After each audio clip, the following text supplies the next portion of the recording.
The high desert wind carried the scent of sage and dust across the Marine Corps Mountain Warfare Training Center, a vast expanse of California wilderness where the earth met sky in a shimmer of heat and distance.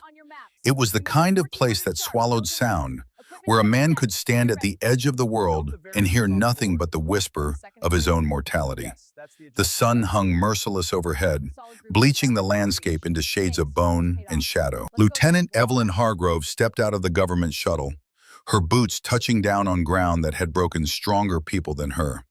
She was small, not delicate in the way of porcelain, but compact, economical, like a folding knife that fit perfectly in a pocket. 5'2" in her combat boots, 120 pounds soaking wet.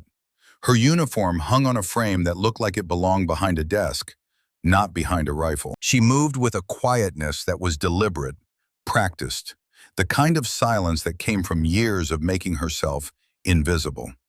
Her face was unremarkable in the way that made people forget her the moment she left a room. Brown hair pulled back in a regulation bun, no makeup.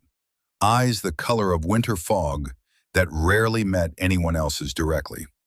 She looked to the casual observer like someone's younger sister who had wandered onto a military base by mistake. The other trainees were already there, a cluster of 15 young Marines who had earned their way into this elite qualification course through sweat and steel.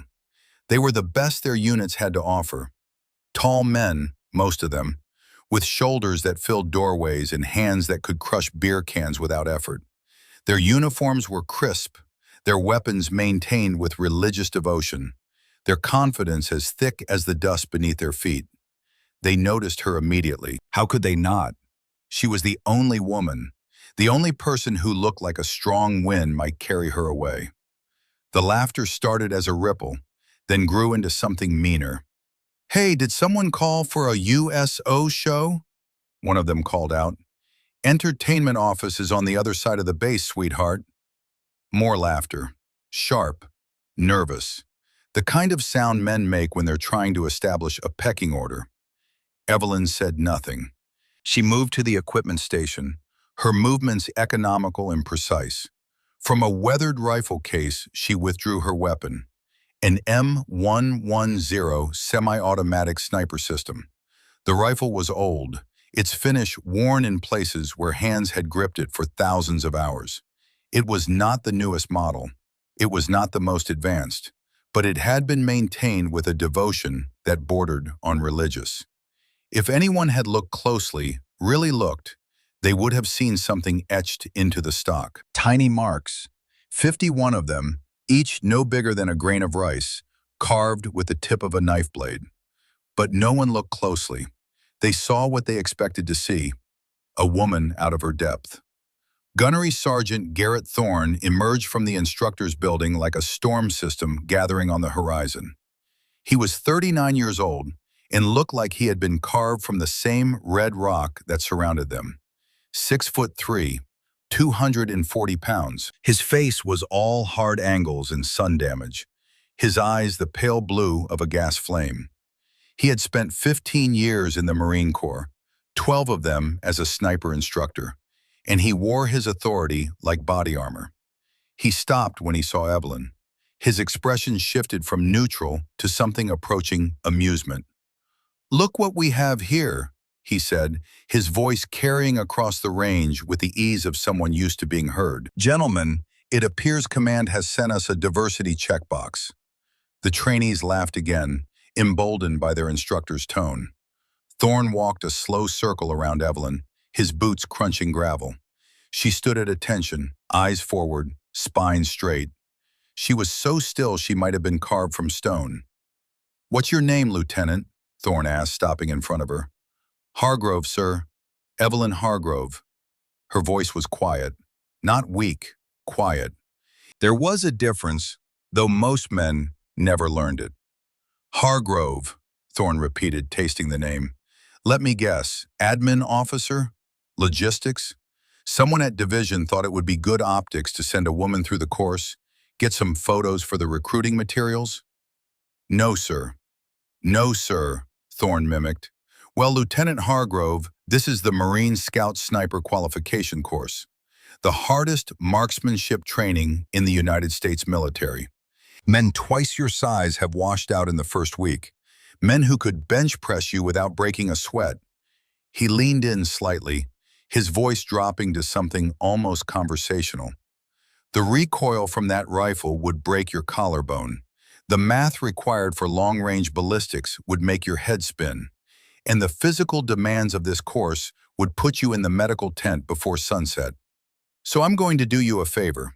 I'm going to assign you to observer status. You can watch, take notes, tell your friends you tried. No harm, no foul. Evelyn met his eyes for the first time. Hers were calm, unnervingly calm. The kind of calm that came from seeing things that rewrote the definition of fear. I'd prefer to participate fully, sir. Thorne's smile was cold. I'm sure you would, Princess, but this isn't about what you prefer. This is about maintaining standards. I won't have someone get hurt on my range because we lowered the bar for political correctness. He turned to address the group. All right, listen up. This is week 1, day 1 of an 8-week course that will test every aspect of your capability as a marksman and as a Marine. 50% of you will not finish. The Ghost Shot Challenge at the end of this week will eliminate half of those who remain. By the time we're done, only the best will earn the designation of Scout Sniper. He gestured to the distant mountains, where heat waves made the landscape dance and shimmer. Out there, at 1,800 meters, is a man-sized steel target. 4 Marines in the history of this Corps have ever hit that target on their first attempt. It's called the Ghost Shot because most people never even see where their bullet goes. The wind out here is chaos. The mirage is a liar. And the math is unforgiving. The trainees shifted, their earlier confidence tempered by the reality of what lay ahead. Thorne continued, his voice building like a sermon. Before we get to that, we start with fundamentals. Tomorrow morning, 0500, we begin with cold bore shots at 800 meters. A cold bore shot is the truest test of your understanding of your weapon system. The first bullet from a clean, cold barrel flies differently than every shot after. Only a master knows where it will land. He turned back to Evelyn. Lieutenant Hargrove here will be observing, taking notes, learning what real snipers look like. Evelyn said nothing. She simply nodded once, then moved to begin setting up her gear. In the observation tower 200 meters away, General Marcus Webb lowered his binoculars and frowned. He was 68 years old, a 4-star general who had seen combat in 3 different decades and commanded forces across 4 continents. He had the kind of instincts that came from spending a lifetime reading terrain, weather, and men. Something about the small lieutenant bothered him. Not bothered in the sense of concern, but bothered in the sense of recognition. The way she moved, the way she handled her equipment. There was a fluency there that couldn't be taught in a classroom. He picked up his radio. Sergeant Davies, pull up the personnel file for Lieutenant Evelyn Hargrove. I want her full service record on my desk in 10 minutes. Yes, sir, came the immediate response. Webb returned his attention to the range below. The woman, Hargrove, was assembling her rifle with movements that were almost hypnotic in their precision. No fumbling, no hesitation. Her hands knew the weapon the way a pianist knew keys. Interesting. The afternoon sun slanted lower, painting the desert in shades of copper and shadow. The trainees spread out across the range, each claiming a firing position, each trying to project an air of professional competence while their nerves sang beneath their skin. Corporal Marcus Briggs, 25 years old and the top graduate from his infantry training battalion, found himself positioned near Evelyn. He was a big man, farm-raised in Iowa, with hands like slabs of beef and a face that looked like it had been assembled from spare parts. He had been one of the loudest laughers earlier, feeding off the group's energy, but now, up close, he found himself watching her. She had laid out her equipment with the precision of a surgical table. Everything had its place. Her data book, a worn leather notebook, sat at her right hand. Her wind meter, an analog kestrel unit that looked older than she was, rested beside it. No ballistic computer, no tablet, no modern conveniences that the rest of them took for granted. "Ma'am," he said, his voice lower than before, almost apologetic. You need any help setting up?" Evelyn glanced at him. Her expression was unreadable. "No thank you, Corporal." "It's Briggs, Marcus Briggs." He shifted his weight. "Look, don't take what happened earlier personally. The guys, they just—" "I don't," she said quietly, "take it personally." She returned her attention to her rifle, running a bore snake through the barrel with practiced efficiency. Briggs watched her for another moment, then shook his head and moved back to his own position. There was something off about her. Not wrong, just off. Like a puzzle piece that didn't fit where you expected it to, but fit perfectly somewhere else. The day ended without incident. Thorne dismissed them with instructions to be on the range at 0500 the next morning, rested and ready. The trainees dispersed toward their barracks, their conversation a mixture of bravado and anxiety. Evelyn was the last to leave. She cleaned her rifle in the fading light, her movements meditative. When she finally packed her equipment and stood, the desert was painted in shades of purple and gold, and the first stars were beginning to appear in the darkening sky. She walked alone back to her quarters, a small room in the junior officer housing that smelled of disinfectant and old carpet. On the wall above her bunk hung a single photograph, two people in desert camouflage, their arms around each other's shoulders, squinting into harsh sunlight. The man was maybe 30, built like a wrestler, with a broad smile and eyes that crinkled at the corners. The woman was younger, leaner, her expression more serious, but her posture relaxed in a way she never allowed in public. Sergeant Marcus Reed, her spotter, her partner, her friend, dead 3 years now in Kabul. An IED that should have killed them both. He had thrown himself between her and the blast, his body becoming a shield that saved her life and ended his. She looked at the photo for a long moment, then turned away and began to prepare for tomorrow. Morning came cold and sharp, the desert trading its furnace heat for a chill that sank into bones.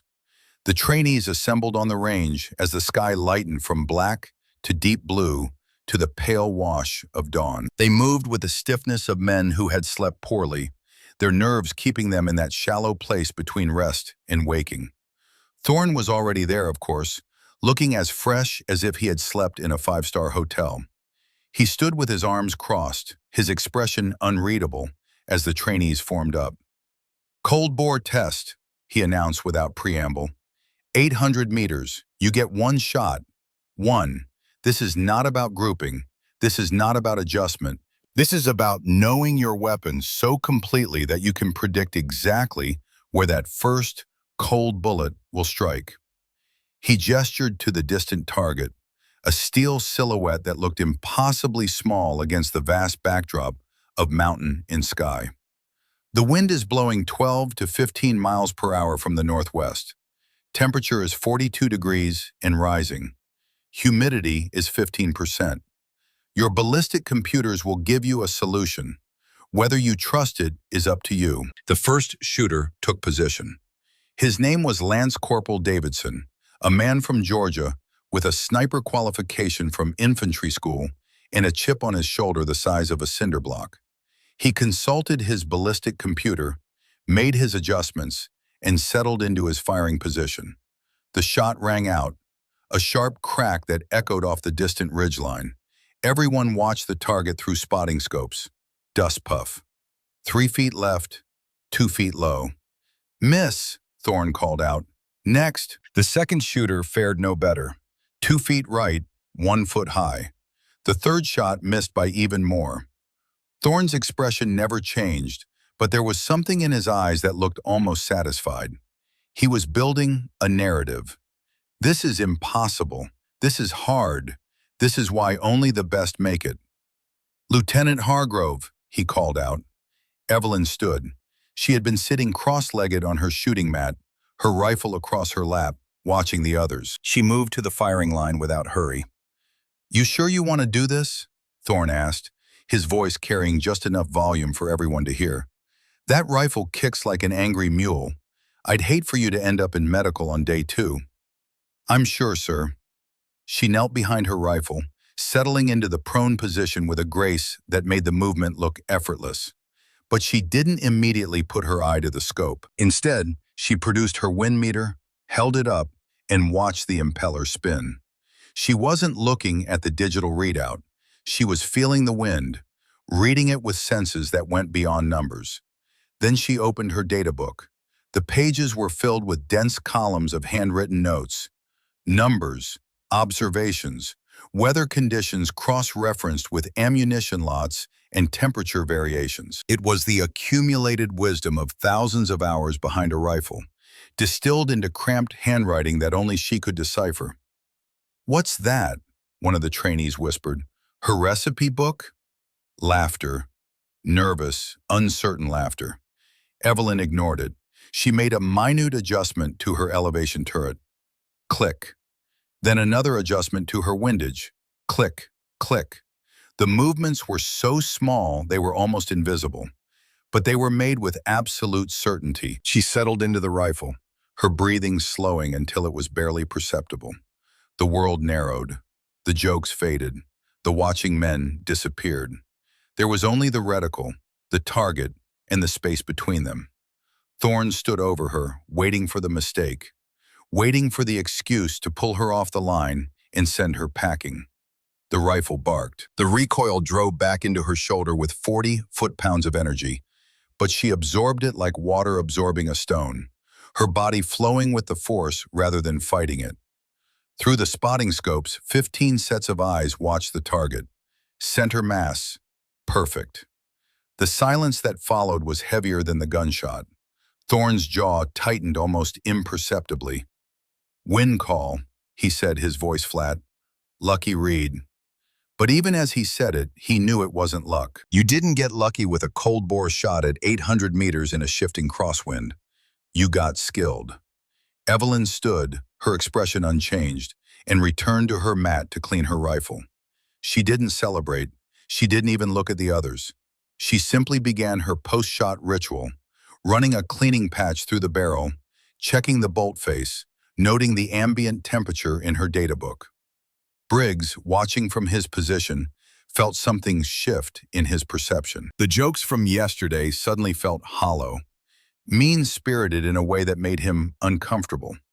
In the observation tower, General Webb's aide approached with a tablet. "Sir, that personnel file you requested." Webb took the device, his eyes scanning the screen. What he saw made him sit up straighter. "Classified," he muttered. "Why is half her record classified?" He scrolled further. What wasn't classified was impressive enough. Distinguished marksman badges, rifle expert qualification, graduate of Scout Sniper School, deployment to Iraq, deployment to Afghanistan. But there were gaps, large black rectangles where information should have been, redacted sections that required clearances even he didn't have immediate access to. He picked up his radio. "This is General Webb. I need a classification override on personnel file Charlie Hotel 7732. Route it through JSOC if necessary. I want full disclosure by end of day." Sir, that might take end of day, Sergeant." "Yes, sir." Webb returned his attention to the range. The small lieutenant was now sitting quietly, her rifle across her lap, watching the other trainees take their shots. She looked like someone waiting for a bus, patient, unbothered, entirely out of place and yet somehow completely at home. The morning wore on, the sun climbed higher, burning away the chill and replacing it with the familiar desert heat. More trainees took their cold bore shots. The success rate remained dismal. Only 2 others managed hits, and neither was as clean as Evelyn's. At 10:00, Thorne called for a break. The trainees dispersed to refill water bottles and find shade where they could. The desert offered little mercy, but the equipment sheds provided at least some relief from the direct sun. Evelyn remained on her mat. She didn't seek shade. She didn't socialize. She sat with her rifle and her data book, making notes with the stub of a mechanical pencil. Thorne approached her, his shadow falling across her work. "That was a decent shot this morning, Lieutenant," he said. His tone was carefully neutral, but there was an edge beneath it. "Beginner's luck has a way of running out, though." Evelyn looked up at him. Her gray eyes were calm. "Yes, sir. You understand the standards here, right? This isn't infantry school. This isn't basic marksmanship. We're building precision instruments. Marines who can reach out and touch someone at distances that would make a normal rifleman weep." "I understand, sir." Thorne crouched down, bringing himself closer to her eye level. It was meant to be conversational, almost friendly, but there was something predatory in the movement. "Between you and me, I don't think you belong here. I think someone at Division made a decision based on politics rather than capability. But I'm a fair man. I'll give you every opportunity to prove me wrong." He paused. "Or prove me right." "I appreciate that, sir." He stood, his knees cracking slightly. "This afternoon, classroom instruction, ballistics, atmospheric effects, the Coriolis effect. Math gets complicated. Hope you brought your calculator." He walked away before she could respond. Briggs, who had been close enough to overhear, shook his head. He moved over to Evelyn's position, squatting down on his heels. "He's testing you," Briggs said quietly, "trying to get in your head." "I know." "For what it's worth, that shot this morning was impressive. I've seen guys with years of experience miss that shot." Evelyn glanced at him, then back to her data book. "Thank you, Corporal." "Briggs, call me Briggs." He scratched his jaw. "Look, I wanted to apologize for yesterday. The jokes and all that. It wasn't right." "It's fine." "No, it's not. My mama would slap me sideways if she heard me talking to a woman like that. Military or not." He stood. "Anyway, if you need anything, let me know." He walked away, leaving Evelyn alone with her rifle and her thoughts. The afternoon classroom session was held in a cinder block building that had all the charm of a prison cell. Metal folding chairs, a whiteboard at the front, a lectern. The air conditioning worked, barely, pushing tepid air through vents that rattled with every cycle. Thorne stood at the front, a pointer in his hand, a series of complex equations written on the board behind him.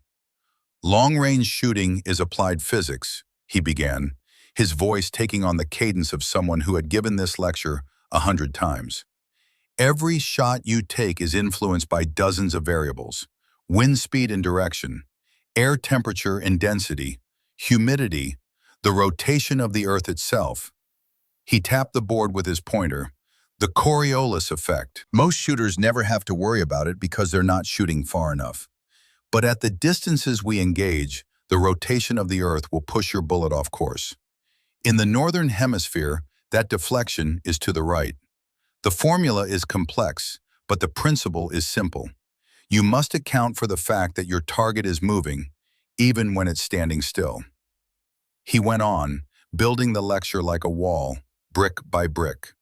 Muzzle velocity, ballistic coefficients, transonic destabilization, spin drift, the Magnus effect. The trainees took notes, their faces showing varying degrees of comprehension and confusion. Evelyn sat in the back, her notebook open, her pencil moving, but she wasn't transcribing his lecture word for word. She was doing something else, working through calculations, checking his math, and finding errors. Thorne had written a formula for calculating wind deflection at extreme range. It was close, but it wasn't right. He had used a simplified version that worked for most conditions, but failed to account for vertical wind components in mountainous terrain. She circled the error in her notebook, then wrote the correct formula beneath it. "Questions?" Thorne asked, turning to face the class. No one spoke. "Good, then you're all following." His eyes landed on Evelyn. "Lieutenant Hargrove, you're being awfully quiet back there. This all making sense?" "Yes, sir." "Ballistic coefficients. Can you explain what a G7 drag model is and when you'd use it over a G1? It was a gotcha question. Technical. Esoteric. The kind of thing most people forgot 5 minutes after learning it. Evelyn's voice was quiet but steady. A G7 drag model is designed for long, sleek, boat-tail bullets, more accurate than G1 for modern match ammunition at extended ranges because it better represents the bullet's actual drag profile through transonic and subsonic flight. Thorne's expression didn't change. And the formula for calculating spin drift? Drift equals the time of flight squared, multiplied by the spin rate, adjusted for gyroscopic stability factor. For a right-hand twist, drift is right. Magnitude increases exponentially with distance. A pause. The other trainees shifted in their seats, suddenly aware that this quiet woman in the back might know more than any of them. Thorne turned back to the board, his shoulders tense. "That's correct," he said, his voice clipped. He continued the lecture, but there was a new energy in the room now, an unspoken question that hung in the air like smoke. Who was she? The lecture ended. The trainees filed out, blinking in the harsh afternoon sunlight. Thorne remained behind, staring at the board, his jaw working. Evelyn was the last to leave. As she passed the lectern, Thorne spoke without looking at her. "You've studied this before." It wasn't a question. "Yes, sir." "More than studied, you've used it." She paused at the door. "Yes, sir." Thorne finally turned to look at her. His pale blue eyes were searching, trying to find the angle, trying to understand what he was dealing with. "This isn't a game, Lieutenant. I don't know what strings got pulled to get you here, but this course breaks people. Strong people. People who have spent their entire lives preparing for this." "I know, sir." "Do you?" He stepped closer. "Because from where I'm standing, you're a political statement, a photo op waiting to happen. And when you wash out, not if, when, it'll set back every woman who legitimately wants to serve in this capacity." Evelyn met his eyes. There was no anger in her expression, no defiance, just that same unnerving calm. "I won't wash out, sir." "We'll see." She left him standing there, alone in the empty classroom, his certainty shaken in a way he would never admit out loud. That evening, as the sun bled red across the western horizon, Thorne stood in his office and made a phone call. "I need information on a Lieutenant Evelyn Hargrove, current student in my course. Something's off about her." The voice on the other end was professional, detached. "What kind of information?" "Service record. Real service record, not the sanitized version that came with her orders." "I'll see what I can pull. Might take a few days." "I need it sooner." "I'll do what I can." Thorne ended the call and stood at his window, looking out over the darkening range. Tomorrow was day 3, the ghost shot qualification, the test that would separate pretenders from professionals. He would see then. He would know for certain whether this small, quiet woman was a fluke or something else entirely. In her quarters, Evelyn lay on her bunk and stared at the ceiling. The photograph of her and Marcus Reed sat on the small table beside her. In the dim light, his smile seemed to carry a message, an encouragement, a challenge. "Make it count, Eve. Make every shot count." She closed her eyes and let her breathing slow, preparing her mind for what was coming. The ghost shot. 1,800 meters of desert wind and atmospheric chaos. A target that had humbled some of the best marksmen in the Marine Corps. She had made longer shots, much longer, but those had been in combat where failure meant death and success meant survival. This was different. This was theater. This was about proving something that shouldn't need proving. But she would prove it anyway. She always did. The third morning arrived with a clarity that made the distant mountains look close enough to touch. The air was still, holding its breath, waiting for the heat that would come later and turn the range into a furnace of mirages in dancing light. It was the kind of morning that snipers either loved or feared, depending on whether they understood that stillness was a lie. General Webb stood in the observation tower with a cup of coffee that had gone cold an hour ago.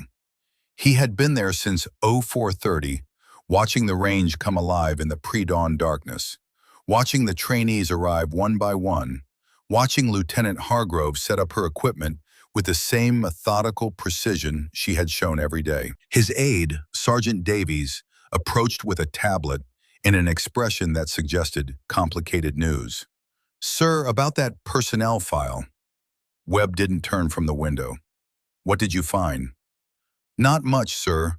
Most of her recent service history is classified above my clearance level. What I could access shows deployments to Iraq and Afghanistan, but the details are redacted. Unit assignments are redacted. Combat action reports are redacted." Davies paused. "Sir, I've never seen a lieutenant's file with this level of classification. Usually you only see this with special operations personnel." Now Webb turned. "Special operations." "Yes, sir, but she's regular Marine Corps. No indication of any special warfare training in her accessible records." Webb took the tablet and scrolled through what little information was visible. Graduate of the basic school, infantry officer course, scout sniper school. Standard progression for a Marine officer with marksmanship aptitude. But then the gaps began. Black rectangles, redacted paragraphs, entire pages that required clearances that took days to obtain. "Keep working on it," Webb said. "Go through MARSOC if you have to. I want to know who that woman is before the end of this week." "Yes, sir." Webb returned his attention to the range. Far below, Gunnery Sergeant Thorne was assembling the trainees, his voice carrying faintly on the still morning air.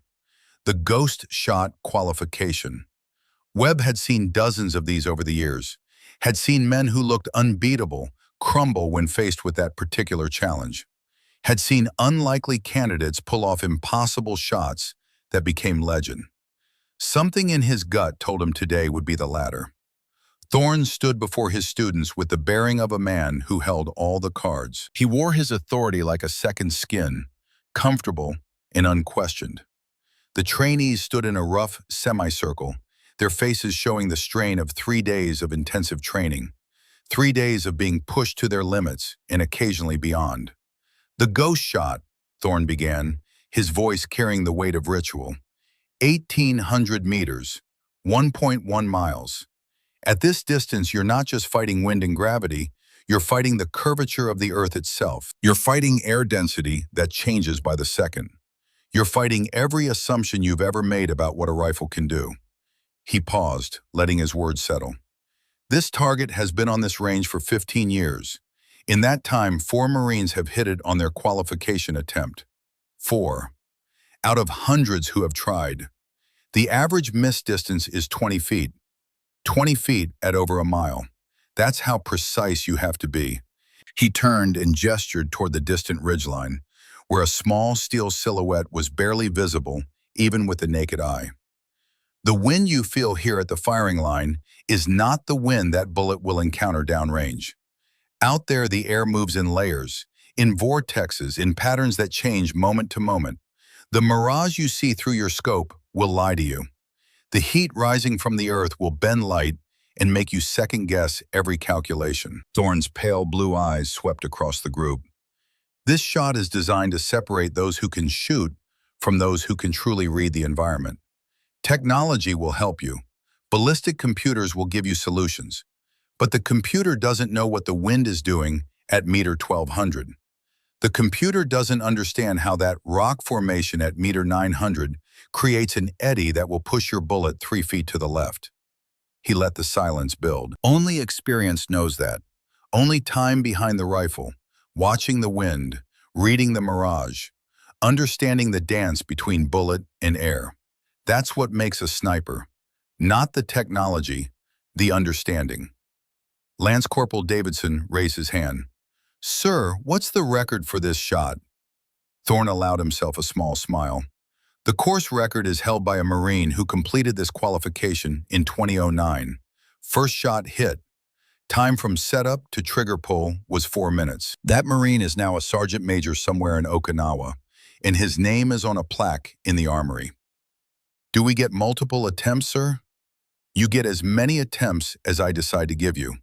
But understand this, every miss tells me something about your capability, your judgment, your understanding of the craft. I'm not looking for lucky hits. I'm looking for Marines who know what they're doing.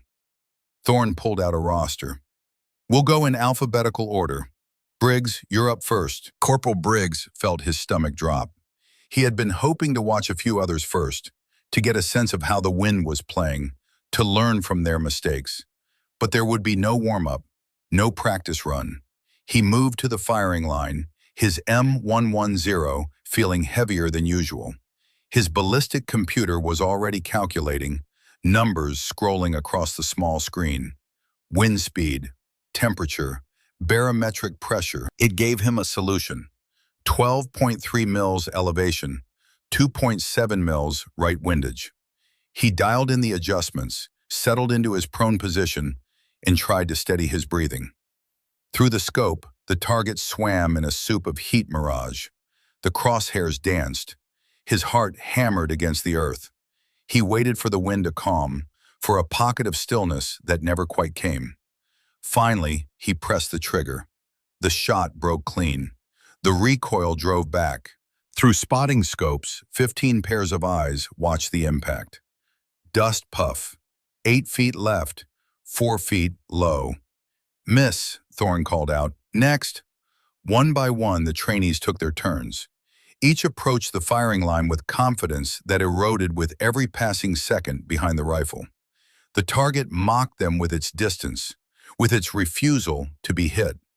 Davidson missed by 12 feet, Corporal Thompson by 15, Private First Class Wilson by 6, the closest yet, but still a miss that would have meant a dead Marine in combat instead of a dead enemy. Thorne provided commentary after each attempt, his voice a mixture of instruction and subtle condemnation. You're reading the mirage wrong. That boil you see at 800 meters, that's telling you the wind is stronger than your meter says. You rush the shot. At this distance, rushing means missing. Patience is the difference between life and death. Your natural point of aim was off. You were muscling the rifle onto target. The rifle should settle naturally, or you'll never be consistent. The morning wore on.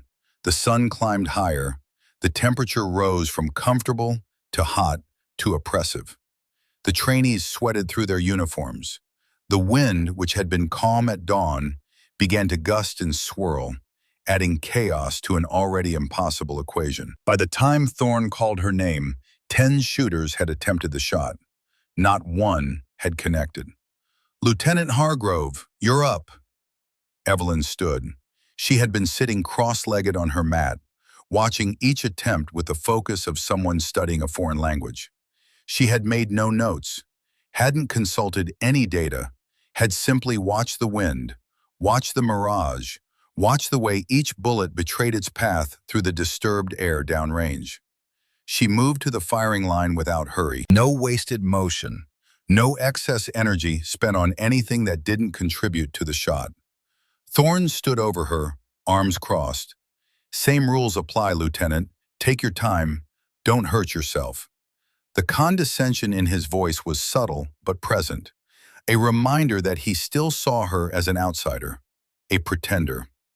Evelyn knelt behind her rifle, settling into the prone position with a fluidity that made the movement look choreographed. She didn't immediately look through the scope. Instead, she produced her wind meter, that ancient Kestrel unit with its worn plastic housing in faded display. She held it up, not looking at the numbers, but watching the impeller spin, feeling the wind on her face, reading the sagebrush 60 meters downrange, watching how it bent and swayed, looking beyond the immediate environment to the middle distances, where dust devils occasionally formed and dissipated, invisible signatures of wind patterns that would affect her bullet's flight. Any time now, Lieutenant, Thorne said. We don't have all day. Evelyn ignored him. She opened her data book, those pages filled with cramped handwriting that represented thousands of hours of accumulated knowledge. Her finger traced down a column, found what she was looking for, made a small notation. The other trainees watched with a mixture of skepticism and curiosity. She was using old equipment, ancient methods, no computer, no modern aids. In an age where technology provided solutions at the touch of a button, She was doing it the way Marines had done it 40 years ago. She made her elevation adjustment. Click, click, click. 12 clicks up, then windage. Click, click, click, click. 5 clicks right, but then she paused, felt the wind shift slightly, and added 1 more click. 6 clicks right. Holding into the wind more than any of the previous shooters, she settled into the rifle, her body becoming part of the weapon system. The buttstock fit perfectly into her shoulder pocket, molded by repetition. Her cheek found its natural place on the cheek rest. Her eye found the scope at exactly the right distance, the full sight picture clear and bright. Through the reticle, the target was a shimmer, a ghost indeed, dancing in heat waves that rose from the scorched earth. The mirage made it look like it was underwater, distorted and unreliable. But Evelyn didn't look at the target. She looked at the vegetation behind it. Sparse as it was, there were scattered patches of desert grass and sage. She watched how they moved. They told her what the mirage wouldn't, the truth of the wind at that specific location. Her breathing slowed, became rhythmic, mechanical. 5 seconds in through the nose, 3-second hold, 7 seconds out through the mouth, again and again. Her heart rate, which had been elevated from the walk to the firing line, began to drop. 70 beats per minute, 65, 60. The world narrowed to the size of the reticle.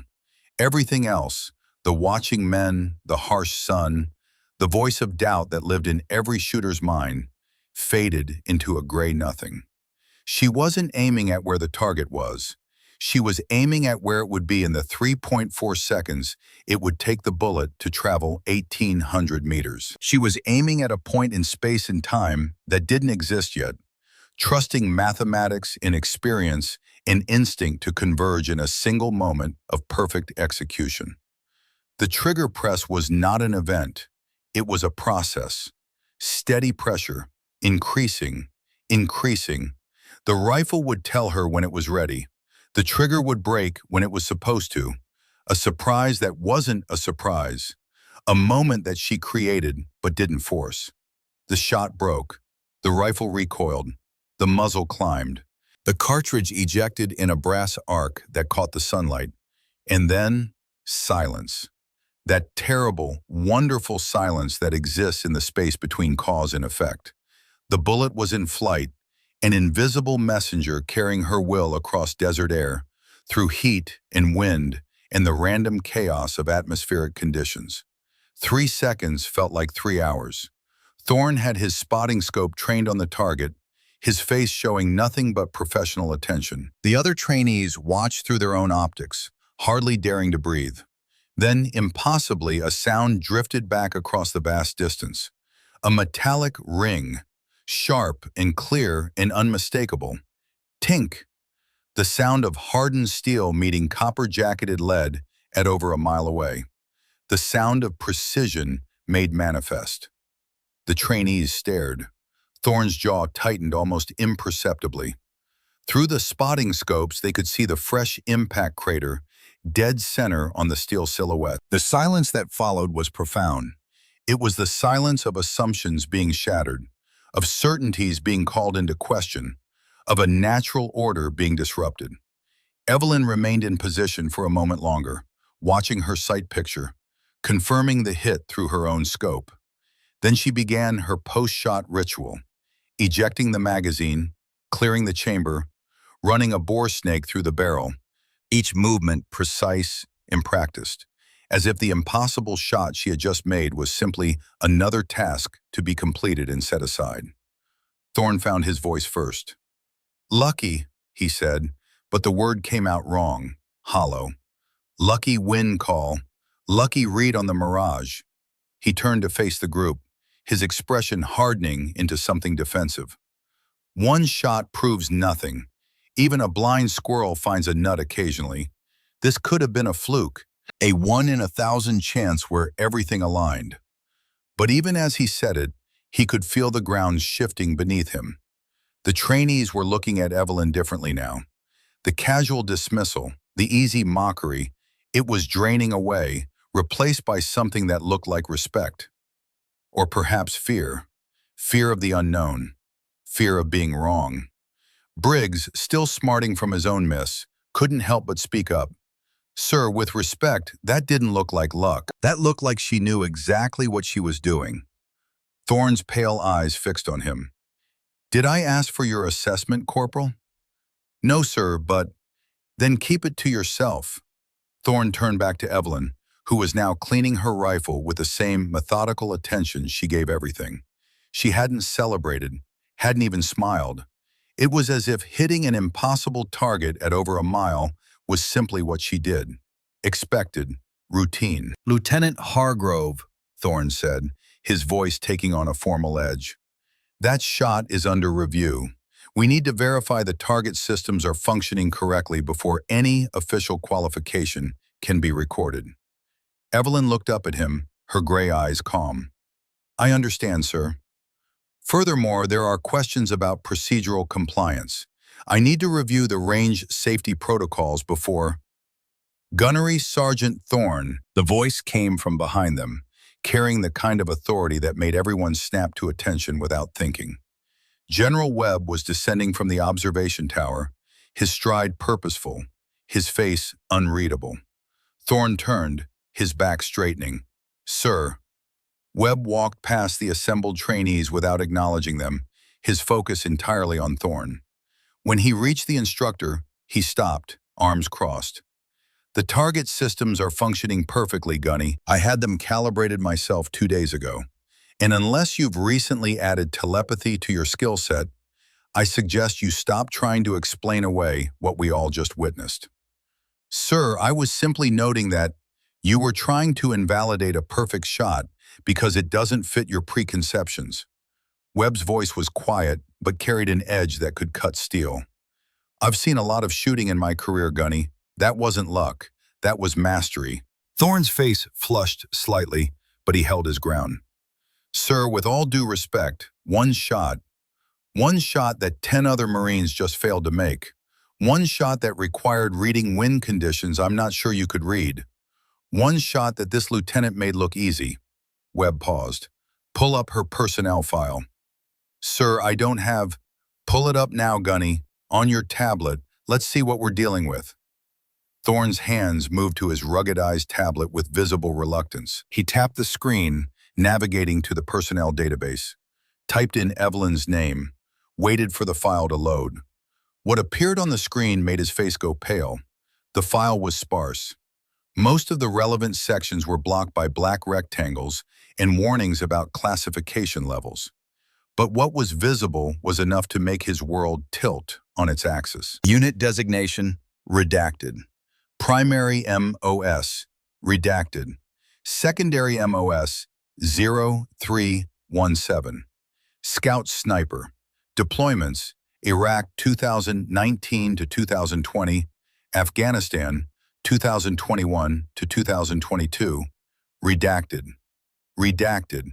Combat Action Reports, classified. Awards, Bronze Star with Valor Device, 2. Purple Heart, Navy Commendation Medal with Valor Device, redacted. Redacted. Confirmed Enemy KIA, redacted. Longest Recorded Engagement, redacted. Technical Publications authored, Advanced Urban Sniper Tactics, 2023, classified. Conclusion to Marine Corps Scout Sniper Manual, 2024 edition. Chapter 8, Special Qualifications, redacted. Redacted. High-Angle Urban Engagement Specialist, redacted. Thorne stared at the screen. His mouth opened, closed. The words wouldn't come. General Webb took the tablet from his hands and held it up for the trainees to see, though the redacted sections made most of it unreadable. "Lieutenant Evelyn Hargrove," Webb said, his voice carrying across the range, "graduate of Scout Sniper School, class of 2020, deployed to Mosul, Iraq, where she served as a sniper in urban combat operations. Deployed to Kabul and Kandahar, Afghanistan, where she engaged in counter-insurgency operations." He paused, letting the information sink in. Those redacted sections, those are classified because they involve special operations that are still active or sensitive. But I can tell you what's been declassified. Lieutenant Hargrove has over 50 confirmed combat eliminations. 50. She holds 2 Bronze Stars for actions in combat. One of those was awarded after she single-handedly held off an insurgent assault on a firebase by eliminating an RPG team at 1,600 meters, saving the lives of 23 Marines who would have been overrun. The trainees stood in stunned silence. Evelyn remained kneeling beside her rifle, her expression unchanged, as if her service record was being read aloud every day. Webb continued, his voice taking on an edge that made Thorne visibly uncomfortable. Chapter 8 of the Marine Corps Scout Sniper Manual, which you've been teaching from, Gunnery Sergeant, the section on urban high-angle engagements, was written based on Lieutenant Hargrove's field data. Her observations, her calculations, her experience. He turned to look directly at Thorne. So when you stood there and lectured her about ballistics, you were teaching her own work back to her. When you questioned her competence, you were questioning one of the most experienced combat snipers currently serving in the Marine Corps. And when you tried to invalidate her shot just now, you were doing it in front of the same officer who helped write the doctrine you're supposed to be teaching. The silence that followed was crushing. Every eye was on Thorne, watching him process information that was systematically destroying his understanding of the past 3 days. Webb wasn't finished. There's one more thing the file doesn't show clearly because it's buried in those redacted sections. Lieutenant Hargrove's spotter, Sergeant Marcus Reed, was killed in action 3 years ago in Kabul. She was wounded in the same engagement, took shrapnel to the left shoulder, refused medical evacuation until her position was secured and enemy forces were neutralized. He glanced at Evelyn, who had finally looked up from her rifle. Her expression showed a flicker of something, pain, perhaps, or memory, before returning to neutral. This qualification course, Webb continued, this is her return to operational status after recovery and therapy. This is her proving to herself and to this Corps that she can still do the job. He turned his attention back to Thorne, and when he spoke again, his voice was quiet but carried absolute authority. So I suggest, Gunnery Sergeant, that you set aside whatever assumptions you brought into this course and recognize that you're in the presence of someone who has more combat experience than most Marines will see in an entire career. And perhaps, just perhaps, you might have something to learn from her. Webb straightened, his formal demeanor returning. He faced Evelyn and brought his hand up in a crisp salute. It was a gesture so unexpected, so unprecedented, that several trainees gasped audibly. A 4-star general did not salute junior officers. Not in training environments, not casually.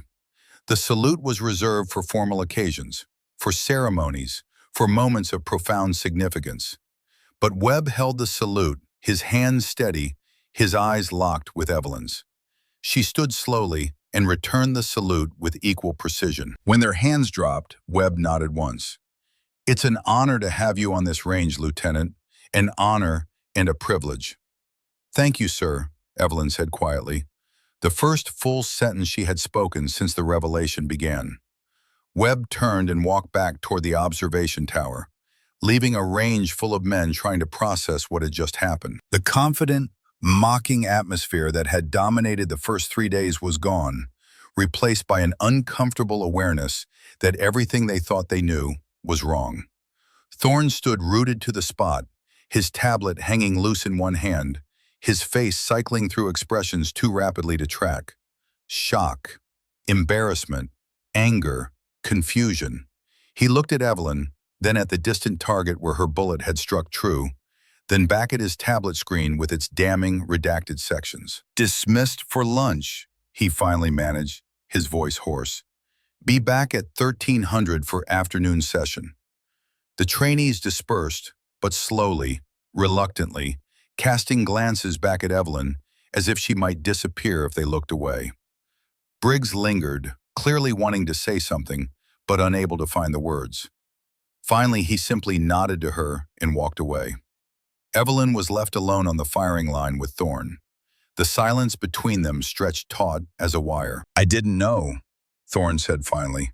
His voice was quiet, stripped of its usual authority. "Your file came through standard channels, light on details. I thought you thought I was a diversity hire," Evelyn said, not accusing, just stating fact.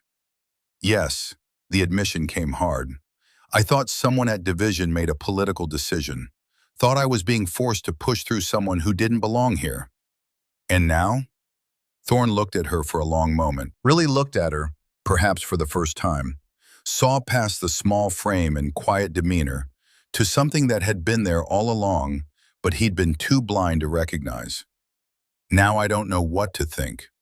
Evelyn began packing her equipment with the same methodical care she gave everything. "The assumptions we make are often wrong, Gunnery Sergeant. The enemy I've faced didn't care about my size or gender. They cared about whether I could put rounds on target, whether I could do the job." She shouldered her rifle case. "I can do the job." She walked away, leaving Thorne standing alone on the firing line, his certainty shattered, his pride in ruins, forced to confront the reality that his prejudice had blinded him to excellence. The afternoon sun hung like a judgment over the California desert, turning the air into something visible, something that shimmered and bent light into lies. In the shade of the equipment shed, the trainees sat in small groups, their conversation muted, their earlier confidence replaced by something more cautious.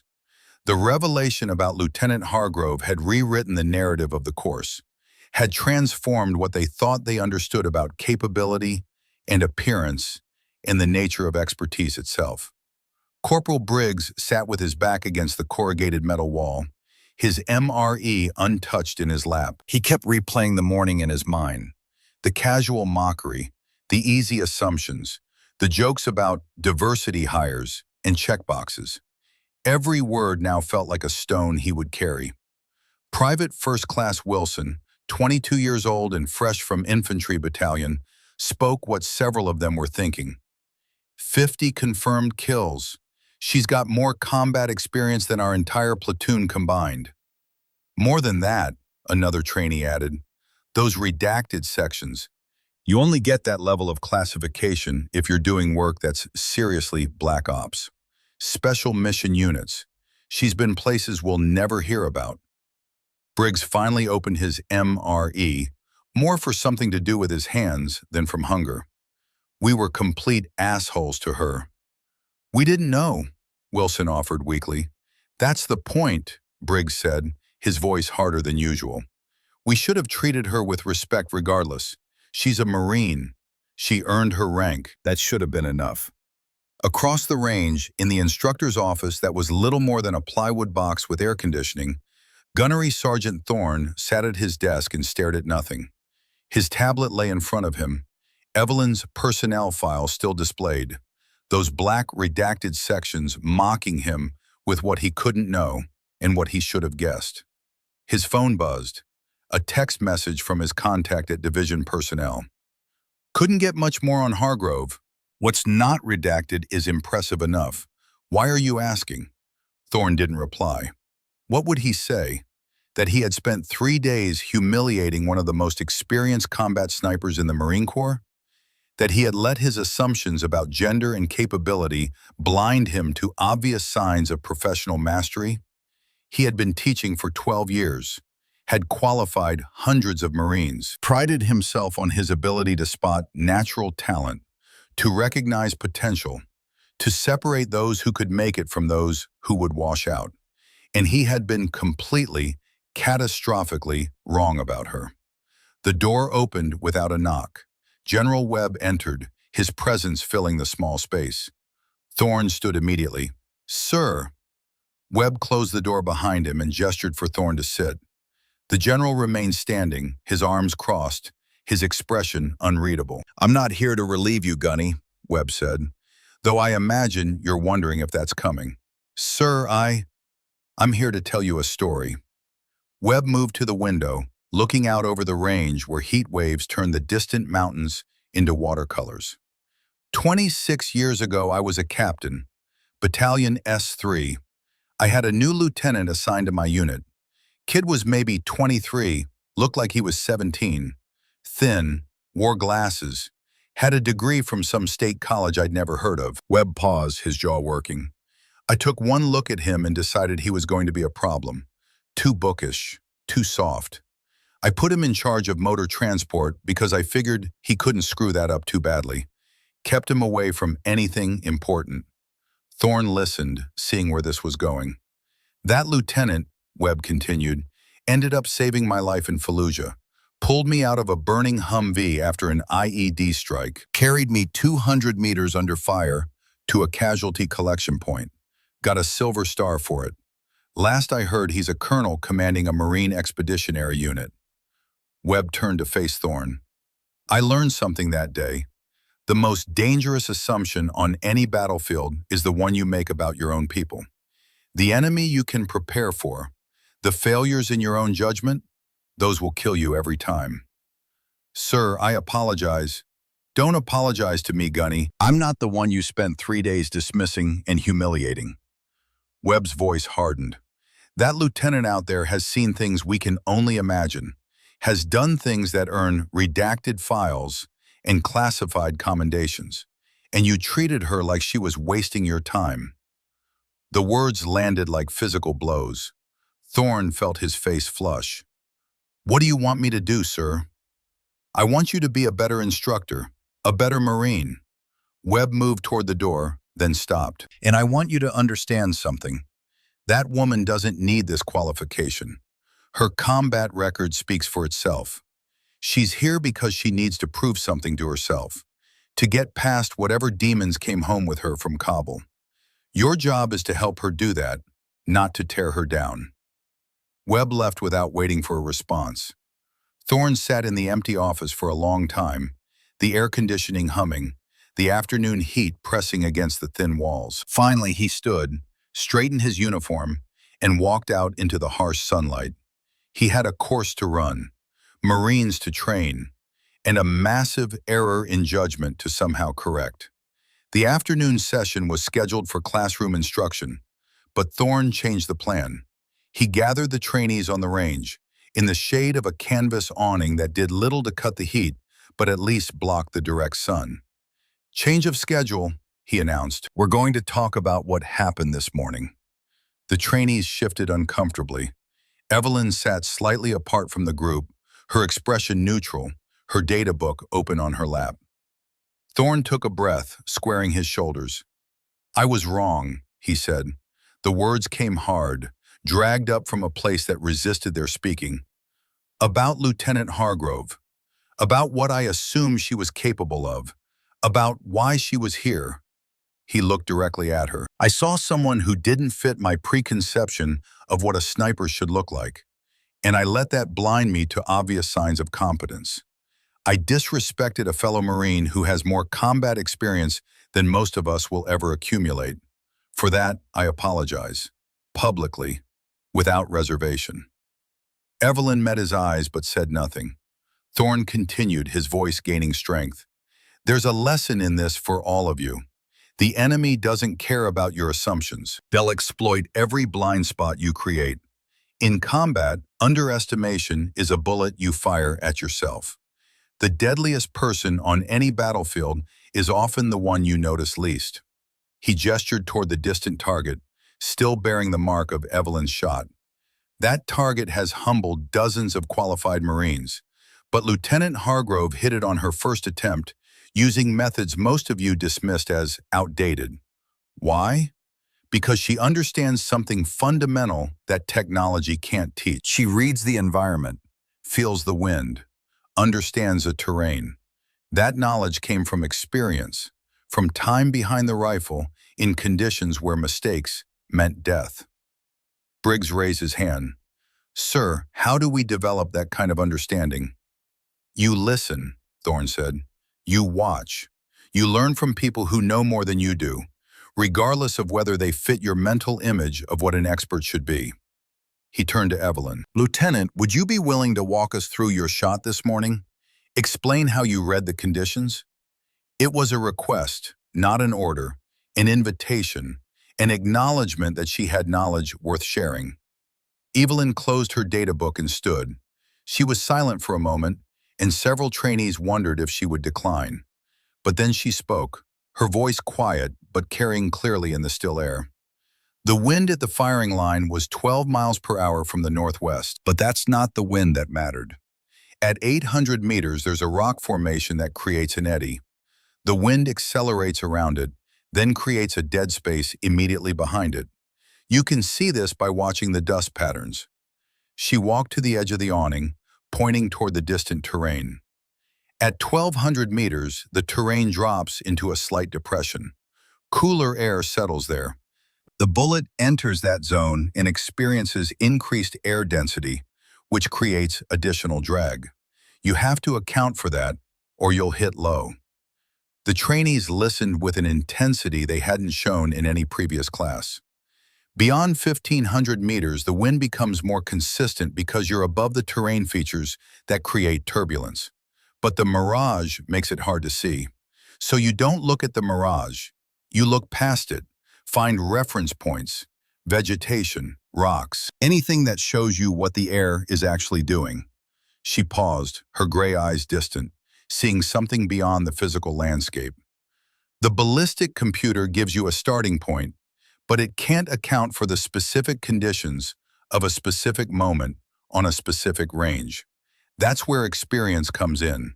Pattern recognition, understanding how temperature gradients affect bullet flight, how terrain shapes wind, how to read signs that most people miss because they're looking at screens instead of Earth. How long did it take you to develop that understanding? Wilson asked. Years, Evelyn said simply. Thousands of rounds, hundreds of hours watching wind, tracking mirage, learning to see what the environment was telling me. There's no shortcut. You have to put in the time. She returned to her seat, the brief lesson finished. But something had shifted in the group dynamics. The trainees looked at her differently now, not with the casual dismissal of before, but with something approaching reverence. Thorne cleared his throat. All right, for the remainder of the week, we're adjusting the training schedule. Those of you who missed the ghost shot this morning will get additional attempts. But before you shoot, you'll spend time with Lieutenant Hargrove, learning her method for reading environmental conditions. He looked at Evelyn. If you're willing to share that knowledge, ma'am. Evelyn nodded once. I'm willing. The next 3 days became a masterclass in precision shooting. Evelyn worked with the trainees individually and in small groups, teaching them to slow down, to observe, to understand that shooting at extreme distances was as much about patience and perception as it was about technology and mathematics. Briggs was her most attentive student. He arrived early each morning, stayed late each afternoon, absorbed every word she spoke. His shooting improved dramatically. By day 5, he successfully hit the ghost shot target on his 3rd attempt, a feat that earned him handshakes from the other trainees and a rare nod of approval from Thorne. But it was Wilson who surprised everyone. The young private, who had seemed overwhelmed by the course's demands, spent hours with Evelyn learning to read mirage. On day 6, he hit the target on his 2nd attempt, his celebration loud and genuine. You taught me to see, he told Evelyn afterward, his voice thick with emotion. I was looking at everything wrong before. Evelyn's response was characteristically brief. You were looking, now you're observing. There's a difference. Thorne watched these interactions from a distance, seeing something he should have recognized from the beginning. Leadership wasn't about volume or authority or physical dominance. It was about competence, about earning respect through demonstrated mastery, about helping others become better versions of themselves. The woman he had dismissed as a political statement was proving to be one of the most effective instructors he had ever witnessed. On the evening of day 6, Thorne found Evelyn alone on the range, long after the other trainees had left. She was at the 1,800-meter line, her rifle set up, but she wasn't shooting. She was just sitting, watching the sun descend toward the western mountains, painting the desert in colors that didn't have names. He approached carefully, aware that he was intruding on a private moment. "Lieutenant," she looked up but didn't speak. Thorne sat down on the ground a few feet away, his knees protesting the movement. They sat in silence for a while, watching the light change, listening to the wind that never completely stopped in this place. "Can I ask you something?" Thorne finally said. "Yes, sir."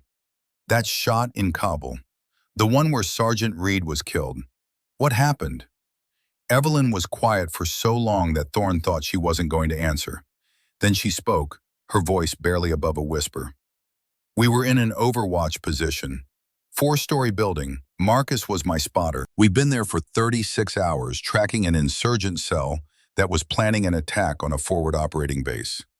She paused, her hands unconsciously moving to clean a rifle that was already immaculate. "We had 7 confirmed kills over 2 days. Surgical. Clean.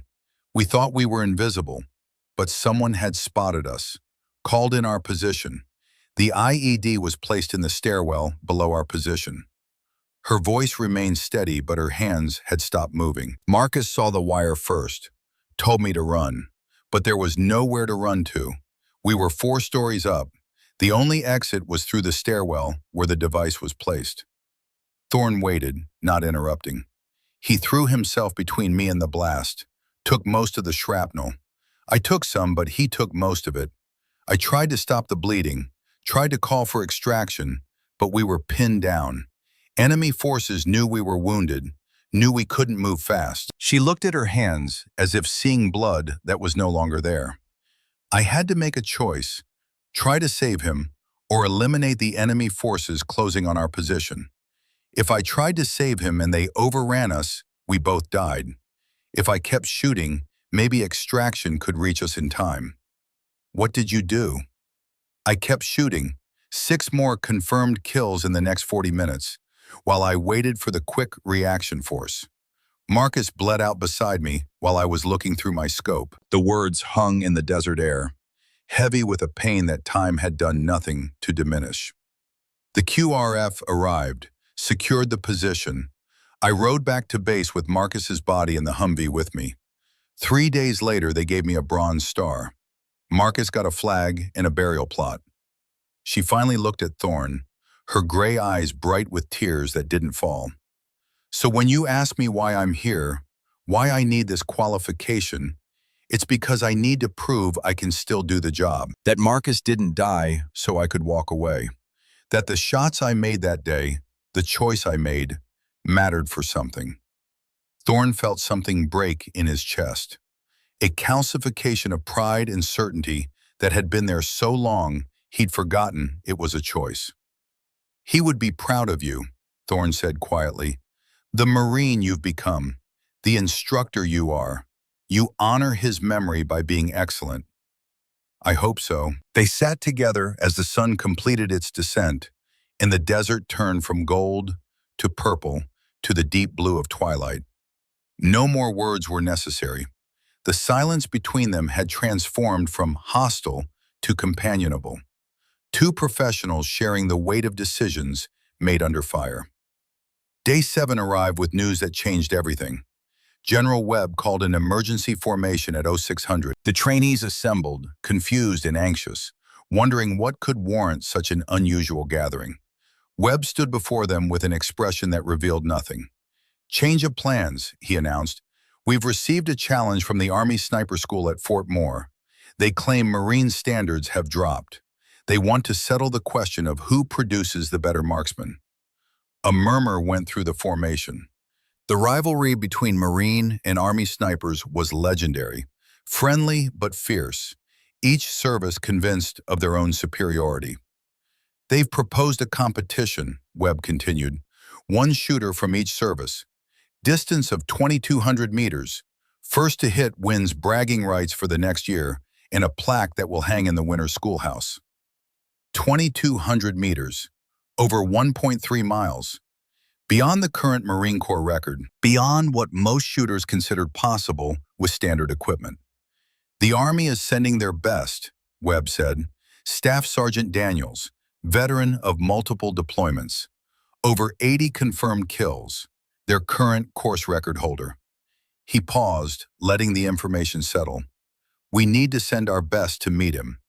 Lieutenant Hargrove stepped forward. Evelyn moved from the formation, her expression showing nothing. Webb looked at her for a long moment, then spoke words that carried the weight of institutional faith. Lieutenant, you are the best marksman I have ever observed. Your combat record speaks for itself. Your performance this week has been exemplary, but this shot is beyond anything you've attempted in training. It's at the edge of what's technically possible. He paused. I'm not ordering you to take this shot. I'm asking, will you represent the Marine Corps? Evelyn didn't hesitate. Yes, sir. The competition is scheduled for tomorrow morning at 0700. You'll have tonight to prepare. Range will be yours exclusively after 1600 today. Webb turned to Thorne. Gunnery Sergeant, you'll serve as her coach and support. Whatever she needs, you provide. Yes, sir. The formation was dismissed, but the energy on the range had transformed. What had been a training course was now something else, a crucible. A test not just of Evelyn's skill, but of everything the Marine Corps taught about precision, discipline, and rising to impossible challenges. The news spread across the base with the speed of wildfire. By afternoon, word had reached division. By evening, Marines from other units were asking permission to observe. The simple competition had become something larger than itself. A symbol, a statement about capability and standards, and the Marines who upheld them. Evelyn spent the afternoon in solitude, walking the range, studying the terrain at 2,200 meters, noting every rock formation, every change in elevation, every feature that would affect wind and bullet flight. She filled pages in her data book with observations and calculations, building a mental map of the environment she would have to master tomorrow.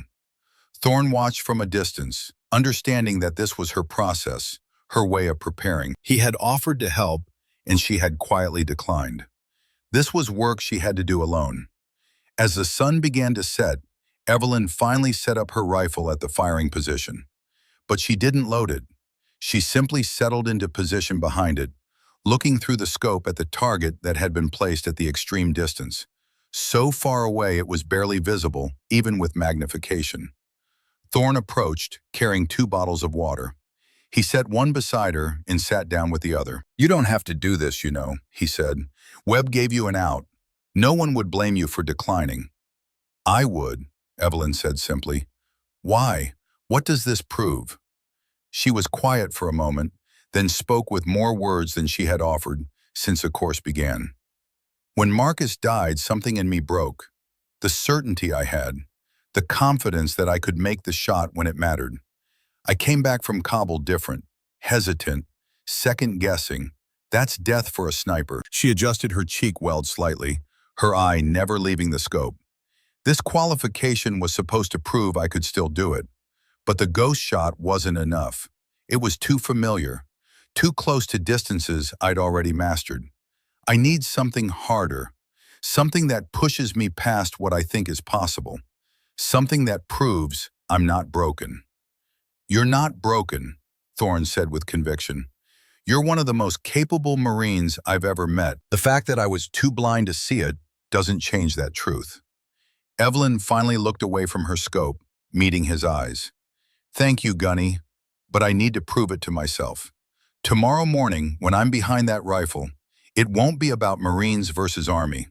It'll be about whether I can trust myself again, whether I can make the shot that matters.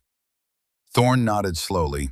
He understood now, in a way he hadn't before, what drove her. The need to reclaim something that trauma had stolen. The necessity of testing herself against the impossible to prove that the possible was still within reach. Then let's make sure you're ready, he said. Walk me through your plan for tomorrow. They spent the next 3 hours together, instructor and student roles reversed, as Evelyn explained her strategy, the hold-off she would use, the atmospheric calculations, the way she would read the terrain. Thorne listened, asked questions, offered observations, and slowly came to understand that he was witnessing a level of mastery that came along perhaps once in a generation. When they finally left the range, the stars were brilliant overhead, the Milky Way a river of light across the darkness. Tomorrow would tell whether that mastery was enough. Morning came cold and still, as if the desert itself was holding its breath. By 0630, over 200 Marines had gathered around the range, perched on every available vantage point. Word had spread beyond the base. The competition had become an event. Staff Sergeant Daniels arrived with a small contingent from Fort Moore. He was 34, built like a linebacker, with the confident bearing of someone who had never met a challenge he couldn't overcome. His rifle was a custom build, state-of-the-art in every respect, with a scope that cost more than some used cars.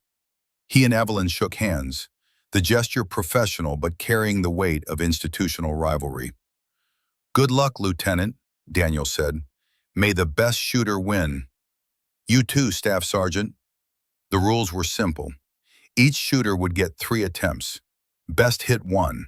In the event both missed all 3 or both hit, the shooter with the closest grouping would be declared the winner.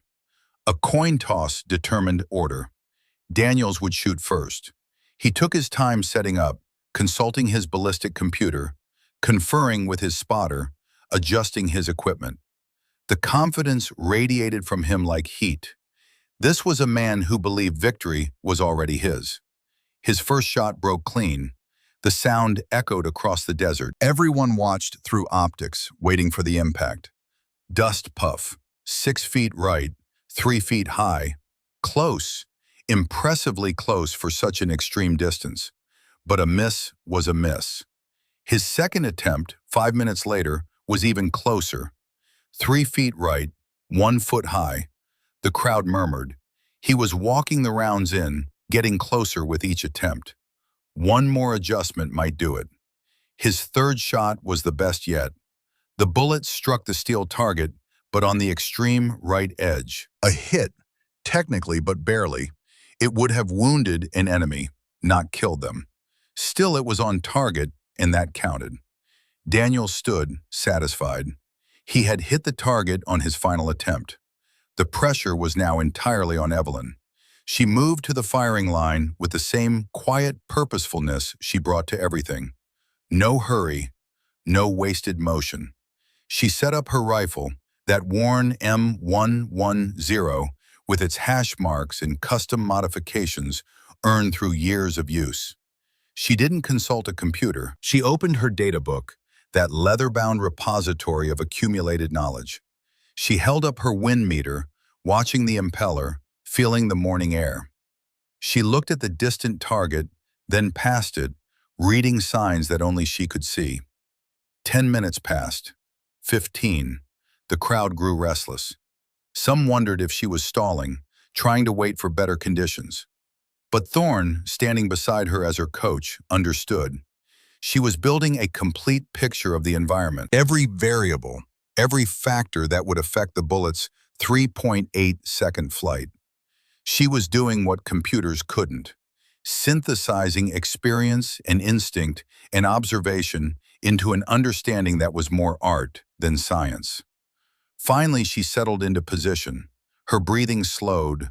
The world narrowed to the reticle and the target and the space between them. Thorne watched her, this lieutenant who had proven every assumption wrong, who had turned dismissal into a masterclass in competence. He found himself hoping, perhaps even praying, though he wasn't a religious man. The first shot broke. The recoil drove back. The spent casing ejected in a brass arc. And then silence. 3.8 seconds of waiting, of hoping, of collective breath held. Tink. The sound was distant but unmistakable. Through the spotting scopes, the impact was clear. Center mass, perfect. The crowd erupted. Marines cheered. Some threw their covers in the air. It was a release of tension that had been building since dawn. But Evelyn didn't celebrate. She remained in position, watching through her scope, confirming the hit, then beginning her post-shot ritual as if nothing extraordinary had happened. She had 2 more shots available, but she didn't take them. One was enough. One perfect shot that said everything that needed saying. Staff Sergeant Daniels approached, his expression showing respect that bordered on awe. "That was the best shooting I've ever seen, ma'am. It's an honor to lose to someone at your level." Evelyn stood and shook his hand. "You pushed me, made me better. Thank you for that."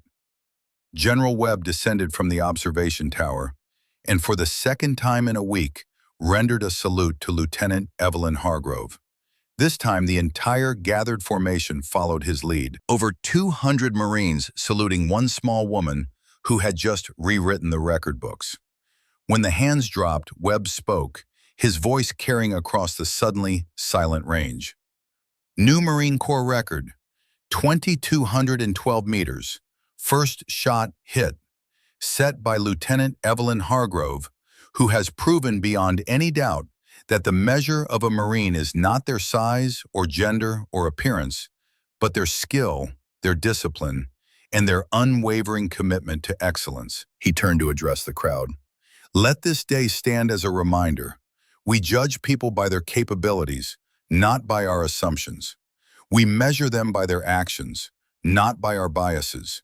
And we honor those who, through dedication and sacrifice, push the boundaries of what we believed possible." The crowd erupted again. This time, Evelyn allowed herself a small smile. Not of pride exactly, but of relief. The thing she came here to prove, to herself more than anyone else, had been proven. She could still make the shot, could still trust her skills, was not broken beyond repair by the trauma of Kabul and the loss of Marcus Reed. The celebration continued, but Evelyn quietly slipped away, returning to the range where she had made her record shot. She sat alone in the morning sun, her rifle across her lap, looking at the distant target that bore the mark of her bullet. Thorne found her there an hour later. "You're missing your own victory party," he said. "I know." He sat down beside her. "For what it's worth, I'm sorry. For how I treated you, for what I assumed, for being too stubborn and blind to see what was right in front of me. You apologized already, Gunny. I know, but I needed to say it again. Needed you to know that I learned something from you. About competence, about humility, about the difference between confidence and arrogance." Evelyn nodded slowly. "We all have blind spots. The question is whether we're willing to acknowledge them when they're revealed." They sat together in comfortable silence, watching the heat waves begin to rise as the day warmed. Finally, Evelyn spoke again. "What happens now, after this course ends?" Thorne considered the question. "Webb wants you to stay on as an instructor, help redesign the curriculum, bring some of your experience into the formal training program. And you? How would you feel about that?" "Honestly," Thorne allowed himself a slight smile, "terrified, because I'd have to confront my own inadequacy every day, but also grateful, because I'd learn more from you than I ever could on my own." Evelyn looked at him, measuring his sincerity, and found it genuine. "I'll consider it." The weeks that followed became the stuff of legend. The story of the ghost shot and the record at 2,200 meters spread through the military community and beyond. Evelyn's name appeared in professional journals, in training documents, in conversations among snipers who had never met her but knew her reputation. The range where she made her shots was unofficially renamed Hargrove's Ridge. The target at 2,200 meters was preserved, never to be repainted, bearing the mark of a bullet that had rewritten history. Evelyn accepted the position as an instructor. She worked alongside Thorne, and together they reformed the curriculum to emphasize not just technology, but observation. Not just calculation, but understanding. Not just strength, but precision. Female enrollment in sniper training increased by 300% over the next year. Young women across the military saw in Evelyn's story proof that capability mattered more than appearance, that dedication could overcome any obstacle, that excellence was gender neutral. Thorne became Evelyn's most devoted advocate.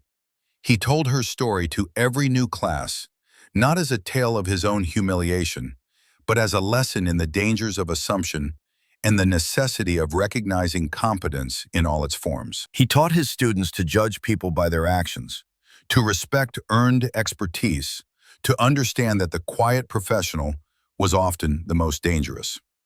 Corporal Briggs, inspired by Evelyn's mentorship, went on to become one of the top-ranked snipers in the Marine Corps. He credited his success to learning to see rather than just look, to observe rather than just watch. On the one-year anniversary of her record shot, Evelyn stood at Hargroves Ridge with a small group of colleagues. They had placed a memorial plaque at the 2,200-meter line.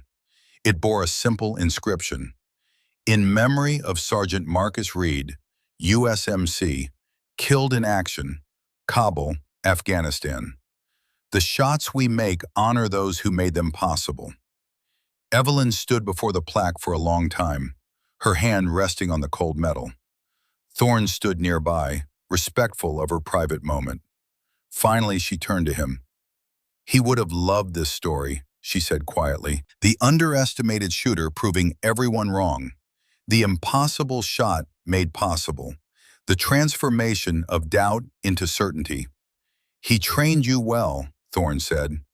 "No, he believed in me when I didn't believe in myself. There's a difference." She looked back at the distant target, that small piece of steel that had changed everything. "That's what I try to give my students now. Not just technical knowledge, but belief. The understanding that they're capable of more than they imagine. That the only real limits are the ones we accept." They walked back in silence. Behind them, the target stood sentinel, a piece of steel that had become something more. A line drawn between assumption and truth. A monument to every warrior who was underestimated, who proved the doubters wrong not with words, but with precision. The desert night fell silent, stars appearing one by one like witnesses to what had transpired. Hargroves Ridge stood empty now, but the target at 2,200 meters bore its permanent mark, a testament to skill, discipline, and the dangerous assumptions that silence could shatter. The most powerful lessons, like the most perfect shots, required no explanation. Evelyn Hargrove had spoken. The Marine Corps had listened. And in barracks and classrooms across the world, her story would be told not as a tale of gender or diversity, but as the truth every warrior needed to hear. Competence has no size, no shape, no voice. It simply is. And when it speaks, the only sound is the inevitable ring of steel meeting lead across impossible distance. The sound of excellence, undeniable and pure.